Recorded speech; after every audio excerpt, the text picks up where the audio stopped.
메리 크리스마스. 네, 오늘은 대림절 둘째 주일인데요. 초가 두 번째 켜있는데 첫 번째 초는 소망의 초이고요. 두 번째 초는 평화의 초이고 세 번째 초는 사랑의 초이고 네 번째는 기쁨의 초입니다. 그 다음에는 무슨 절이 올까요? 네, 성탄절이 옵니다. 우리 다 함께 어두운 이 땅에 빛으로 오신 예수님을 기다립니다. 한번 우리 같이 고백해 볼까요? 어두운 이 땅에 빛으로 오신 예수님을 기다립니다. 네, 아멘. 네, 오늘은 그 마태복음 15장 25절에서 28절에 있는 스로보닉의 여인에 대해서 제가 하나님 말씀을 선포하겠습니다. 스로보 여인은 이방인입니다. 그리고 그 스로보니게라는 그 지역에 어떠한 지역이냐 하면요, 지중해 연안으로서 위치하면서 무역도 활달하고 상업도 활달해서 굉장히 부촌입니다. 그리고 이 스로보니아 여인도 사실은 상류층에 속하는 그러한 여인이었습니다. 그럼에도 불구하고 스로보니아 여인은 겸손과 믿음으로 하나님의 의뢰를 구한 그러한 믿음의 여인이었습니다. 그리고 겸손의 여인이었습니다. 그래서 예수님께서는 이 스로보니아 여인을 만나주시는 이유가 있어요. 왜 만나주셨냐면 우리가 마음이 아프거나 몸이 아프면 주여 치유하게 하소서, 지금 표가 없네요. 치유하게 하소서, 치료하게 하소서 이렇게 나음을 기도하잖아요. 그런데 그 너머에 예수님은 굉장히 깊으신 뜻이 있었어요. 어떤 뜻이 있었냐면 스로보니아라는 여인이 이방인인데 이 이방인을 통해서 온 세계에, 온 열방에 만민을 구원하는 믿음이 퍼져나가기를 원했던 것입니다. 그래서 이방인도 구원을 받는다는 것을 스로보니아 여인을 통해서 우리에게 알려준 것이었습니다. 그런데 이 스로보니아 여인은 그 당시에 그 이방인이기 때문에 유대인으로부터 멸시를 받았어요. 그리고 한대를 받았고요. 그리고 유대인들은 자기들이 선민이라고 생각하면서 항상 구속의 민족이라고 생각하며 살았지만 살면서 이방인들을 배척했습니다. 그렇지만 이 스로보니아 여인은 예수님 옆에 다가가 절하면서 간절히 간곡히 호소합니다. 그리고 절합니다. 그리고 구합니다. 어떤 모습으로 구하느냐? 겸손입니다. 첫 번째 오늘의 말씀은 겸손입니다. 하나님을 기쁘시게 하는 능력 중에서 첫 번째의 단어는 겸손이거든요. 그래서 이 스로보니아 여인은 25절에 보시면 주여 저를 도우소서, 주여 저를 도우소서 이렇게 고백합니다.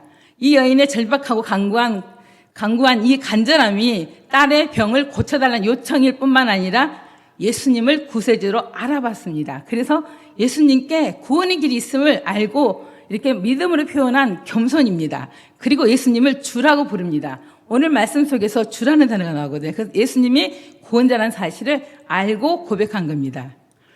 우리 성복교회 우리 성도 여러분들도 하나님께서 오늘 핵심 단어인 것처럼 정말 겸손한 마음으로 주님을 섬기시기를 주의 이름으로 소망합니다.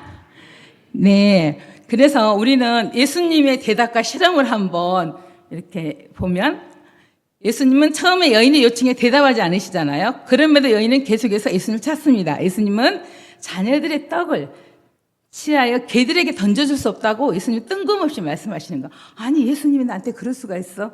아무리 이방인이라도 아무리 약한 사람이라도 예수님은 그런 분이 아니신데 이런 생각이 들 수가 있잖아요. 근데 지금 여기서 나오는 이방인들을 예수님은 이 스로보니아 여인에게 똑같이 개와 돼지로 취급했습니다. 지금 개의 문화가 굉장히 급변하게 달라지고 있잖아요. 근데 그 시절에 개와 돼지는 사람들이 먹고 남은 음식을 먹던 그런 시절이었어요. 지금처럼 반려견으로 생각하시면 안 됩니다. 그래서 그 개와 돼지로 취급하는, 지금도 돼지는 음식물 남은 것을 먹고 음식의 쓰레기를 먹잖아요. 근데 그 당시에도 예수님이 이방인들을 개에게, 이 스로보니아 여인에게 개로 취급함에도 불구하고 이 스로보니아 여인에게는 예수님에게 다가가서 간곡히 간구합니다. 그렇다면 우리는 자녀 문제로 기도했는데 예수님이 이렇게 개로 취급하거나 부스러기를 먹고 살아라 이렇게 얘기를 한다면 우리는 상당히 기분이 나쁘고 자존심 상하고, 아니 예수님 저가 얼마나 예수님을 사랑하는데 그렇습니까? 이렇게 대꾸도 할 수 있잖아요. 그렇지만 이 수로바의 여인은 아니 나한테 개라고 할 수 있나 이 생각을 미처 하지도 않습니다. 그럼에도 불구하고 그는 예수님이 아주 냉정하게 거절하는 것처럼 보이지만 이 여인은 예수님이 구주라는 것을 알았기 때문에, 또 예수님은 이 여인이 내가 개라고, 그리고 떡을 줄 수가 없다고, 그래서 부스러기만 주겠다고 해도 이 여인의 태도가 어떨지 한번 궁금하기도 했다고 우리는 또 성경 말씀을 풀이할 수가 있습니다. 그래서 이 여인은 예수님이 실험하시고 이 여인의 믿음을 실험하시려고 그랬을까? 반응하려고 그랬을까? 그렇게 생각해 보지만 역시 우리 수로보니 여인의 대답은 믿음의 고백으로 이어집니다. 27절에 보면은 주여 옳습니다. 그러나 개들도 제 주인의 상에서 떨어지는 부스러기를 먹나이다. 이렇게 고백합니다. 여기서 주여 하면 벌써 구원의 주임을 고백합니다. 저도 이 말씀을 보면서 예수님은 떡까지는 주시지 않아도 괜찮습니다. 부스러기는 줘도 괜찮습니다. 그렇다면 어떻게 개에게 던지지 않는다고 말씀하셨을까? 이렇게 생각해 봤거든요. 근데 보편적으로 생각했을 때는 예수님 너무 하시는 거 아니에요? 이런 생각이 좀 이 말씀을 준비하면서 어떻게 표현하지? 이런 말씀을 좀 들었지만 역시 수로보니 여인은 정말 겸손한 최고의 겸손으로 예수님을 의지하는 겁니다. 그리고 예수님이 그렇게 비난하거나 사람 대우를 하지 않는다 할지라도 수로보니 여인은 끝까지 예수님이 누구신지 알았기 때문에 정말 예수님에게 간구하고 간청하는 모습을 볼 수 있습니다. 그래서 그 수로보니 여인의 목적은 자기 자신의 딸을 고치는 것이 목적이었지만 그 너머의 큰 뜻은 정말 예수님은 이 세상에 구원하시는 분, 예수님은 나의 구원자, 주이심을 알았기 때문입니다. 우리 성북교회 성도님들도 하나님께서 우리가 믿음의 생활을 하실 때 항상 겸손의 믿음으로 늘 하나님을 감동시키는 그러한 믿음으로 우리가 주의 일을 섬기기를 주의 이름으로 축복합니다. 아멘. 예수님의 칭찬과 응답. 조금 다시 한번 살펴보면은 예수님이 이 여인의 대답을 듣고 매우 기뻐하십니다. 아니, 개들도 부스러기를 주인의 상에서 떨어진 부스러기를 먹습니다. 이렇게 했을 때 예수님은 정말 기뻐했습니다. 여자여, 내 믿음이 크다. 내 소원대로 되리라. 이렇게 28절에 말씀하십니다. 예수님은 수로보니 여인의 믿음의 깊이를 인정하시고 즉시 수로보니 여인의 딸을 고쳐주십니다. 예수님은 이 사건을 통해서 믿음의 중요성을 강조하시지만 정말 겸손히 수로보니 여인처럼 겸손히 최고의 겸손으로 주님이시다는 것을 의지하는 그 모습에 굉장히 기뻐하셨습니다. 네. 그리고 예수님은 이 사건을 통해서 말씀하시고자 하는 게 하나님의 나라의 구원은 특정한 민족에게만 있는 것이 아니라 믿음이 있는 모든 사람에게 열려 있음을 보여주고 있습니다. 수로보니 여인은 비록 이방이었지만 그 믿음이 참되었기에 예수님은 수로보니 여인의 간구를 받아주셨습니다. 다시 한번 예수님은 이 여인을 칭찬했던 부분, 내 믿음이 크도다. 네, 우리 성목교회 성도님들도 주님께서 내 믿음이 크도다 이렇게 칭찬받으시기를 기도합니다. 아멘.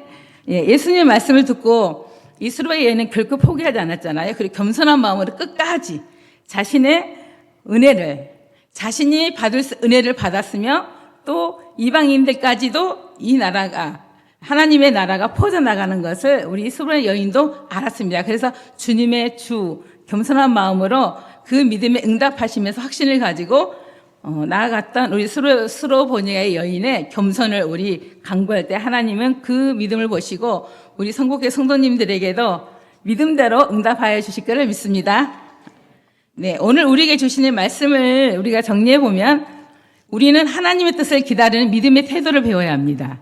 이 수로보니 여인처럼 처음에는 거절을 당하고 하나님한테 응답이 없지만 예수님을 향한 믿음을 계속 지켰으며 수로보니 여인의 믿음을 보시고 응답하신 예수님, 우리의 기도와 간구도 이와 같아야 합니다. 하나님은 우리가 믿음으로 기도할 때 그 믿음을 보시고 응답하십니다. 네, 이방인의 여인인 이 수로보니 여인에게서 배울 수 있었던 것은 정말 겸손한 마음, 그리고 예수님을 주로 인정했던 그 믿음, 그래서 우리도 기도와 우리의 삶이 겸손하게 하나님의 은혜를 구하는 자세가 필요합니다. 아멘. 우리에게 자격이 없는 우리에게도 하나님께서 은혜를 베푸시고 또 우리의 믿음을 보시고 하나님께서는 기뻐하십니다. 네, 믿음이 있는 사람이라면 누구나 하나님의 구원을 받을 수 있다는 메시지입니다. 하나님께서는 문을 활짝 열어놓고 믿음이 있는 사람은 누구나 구원을 받을 수 있도록 해주셨습니다. 그래서 우리들도 모든 사람에게 복음을 전하는 우리 성복교회 성도님 되시기를 간절히 바랍니다. 네, 그러한 사명자로 살아가시기를 바랍니다. 아멘. 두 번째는요, 첫 번째는 하나님을 감동시키는 믿음에서, 감동시키는 능력에서 우리의 겸손이지만 두 번째는 믿음입니다. 믿음은 마가복음 5장 22절에서 24절. 네, 마가복음 5장 22절에서 24절. 우리 두 번째 영상을 한번 보시면서 천천히 읽어보겠습니다. 시작. 해당장 중에 하나인 야이로라 하는 이가 와서 예수의 발 앞에 엎드려 간곡히 구하여 이르되 내 어린 딸이 죽게 되었사오니 오셔서 그 위에 손을 얹으사 그로 구원을 받아 살게 하소서 하거늘 이에 그와 함께 가실세 큰 무리가 따라가며 에워싸 밀더라. 아멘. 네, 여기에서 나오는 해당장은요, 야이로 해당장은 유대 사이에서 존경받는 지도자였습니다. 야이로 해당장으로서 종교적, 사회적 신분으로서 높은 위치에 있었습니다. 그러나 그는 예수님께 나아갔습니다. 자신의 딸의 죽음을 막을 수 없는 것, 이 절박한 상황이 있는 것, 자기 자신의 딸 죽음 앞에서는 또 딸의 병이 심각해지니 해당장으로서의 지위와 그런 것들은 다 내려놓고 이제는 체면이나 지위는 뒤로 하고 예수님께 나아갑니다. 그래서 이때 예수님께 야이로는 믿음을 가지고 나아가셔서 오셔서 내 딸 위에 안수하여 주옵소서, 구원하여 주옵소서 하고 간절히 간구합니다.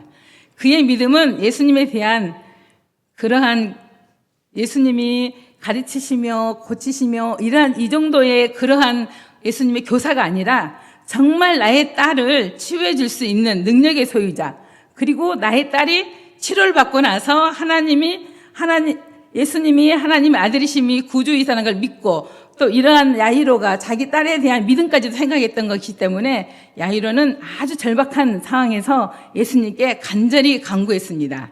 그래서 야이로처럼 예수님께 믿음을 가지고 우리들도 하나님 앞에 또 우리 살아계신 하나님의 아들인 예수 그리스도의 치유의 역사하심에 따라 우리가 한번 간절히 기도하며 또 우리 마음속에 있는 간절함을 가지고 예수의 이름으로 문제를 해결받을 수 있는 능력을 가지신 우리 성복교회 성도님 되시기 바랍니다. 네, 믿음은 그런 것 같아요. 믿음은 절망 속에서도 희망을 가지고 살아가는 겁니다.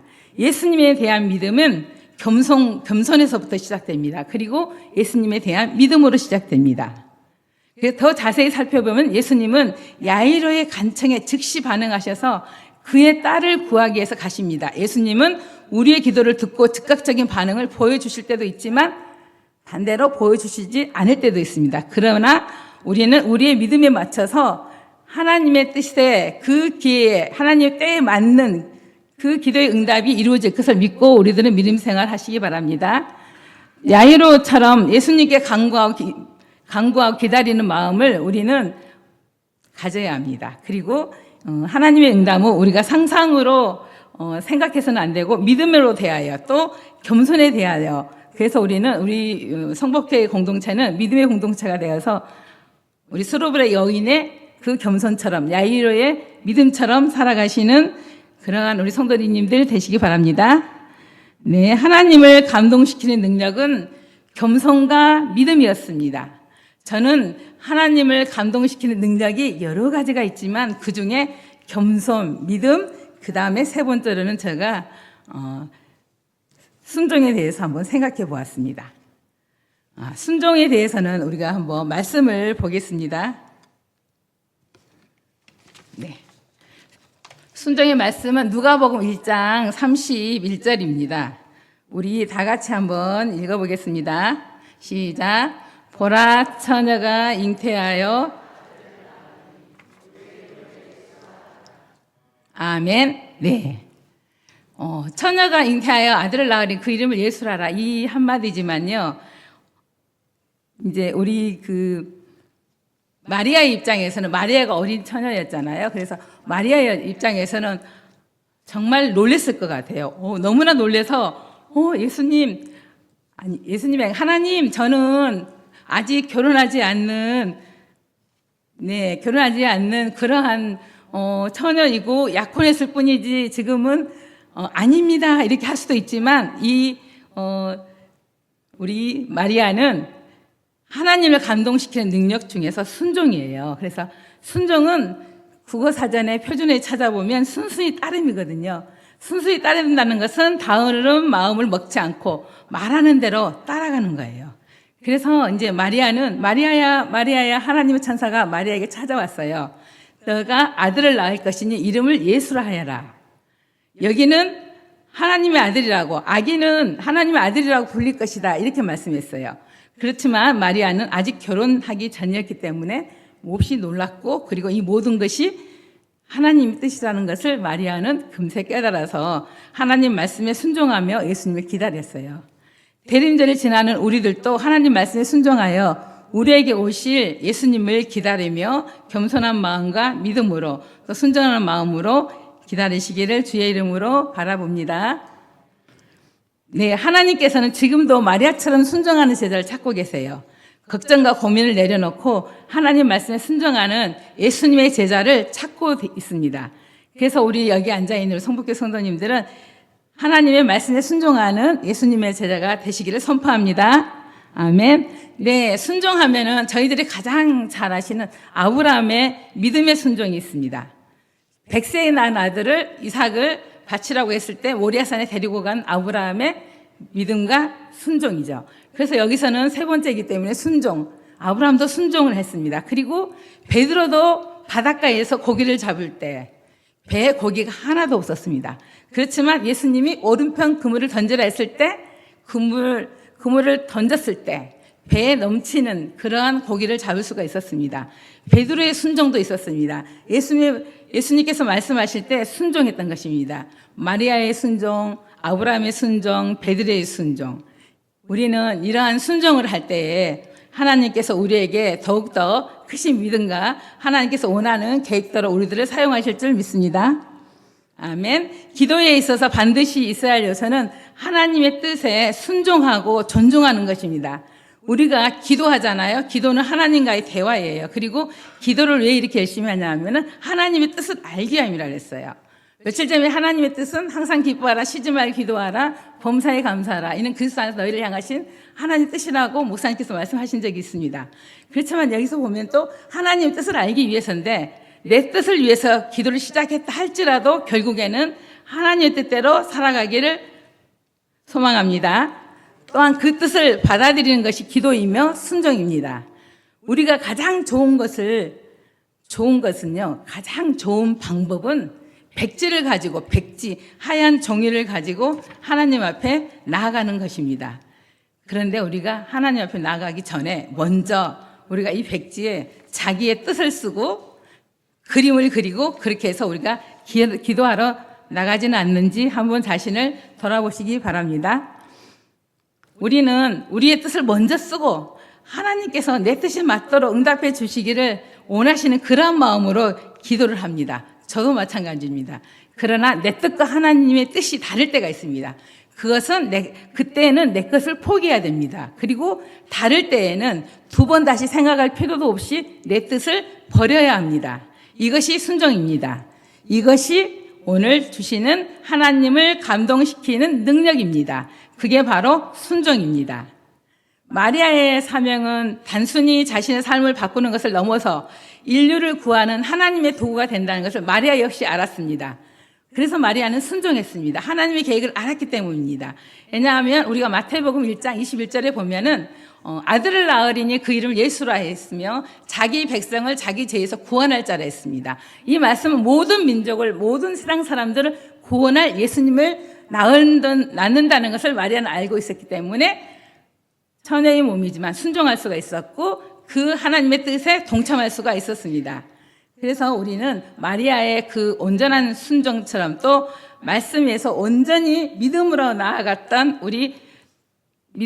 야이로처럼, 그리고 우리 스로보니아의 그 겸손처럼 우리는 두려움 속에서도 하나님의 계획을 받아들이는 담대한 믿음을 가져야 되고, 또 우리는 마리아처럼, 아브라함처럼, 또 베드로처럼 순종을 통해서 하나님께 영광을 나타내며 하나님의 말씀대로 살아갈 때에 하나님께서는 내 뜻에 맞는 사랑하는 내 자녀들이라고 말씀하시리라 믿습니다.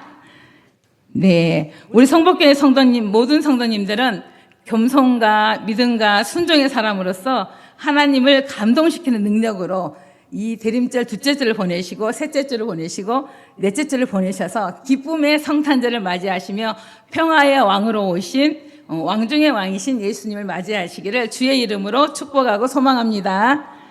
기도하시겠습니다.